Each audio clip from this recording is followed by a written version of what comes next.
So we began this fixing of the media module campaign by trying to upload a second image to replace our cloud background in the header.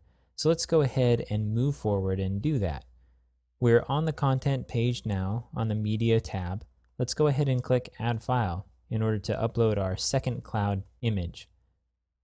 I'm going to click on browse and then let's select clouds-2.png from our images folder in our resource pack. Go ahead and click submit. Notice that the second clouds image has a gradient background to allow the background color to show through. Let's go ahead and click this image. What we want is the URL to this image so we can use it in the header. Okay, now this display here looks a little cut off. Let's go ahead and see if viewing this image displays more of it. No, it's showing a derivative of our image. So let's go ahead and go back one more time. So maybe this is an issue with the thumbnail view. Before, when we grabbed the URL, we were in a list view. So let's go ahead and go back to that view and see if this fixes the problem. I'm going to click on display as a list, and then I'm going to go down to the clouds2.png file and click that. Okay, now we're viewing the entire image. So let's go ahead and copy this URL.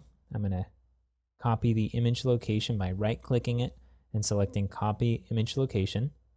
And all we need to do at this point is change our CSS. And remember, our CSS is being added to the page through the CSS injector. At the very top, we've added a shortcut to edit our rule for adding CSS to every page. Let's go ahead and click that item. And then for the background image here, let's go ahead and replace the value with our new image.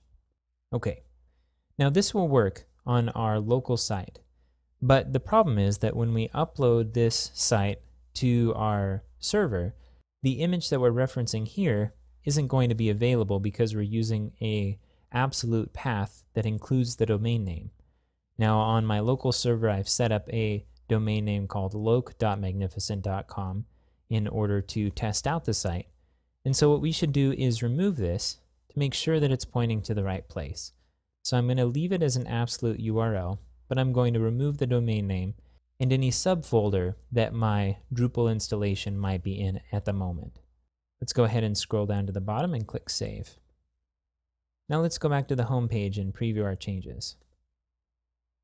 We may need to refresh the page in order to reload the CSS and the images associated with the CSS. And when we do, we'll see that the background image is now this gradient cloud. So it looks much more like our mockup. So let's go ahead and pull up the mockup one more time. Okay, and I'm going to switch back to the site and go back and forth a couple of times. Okay, that looks pretty good.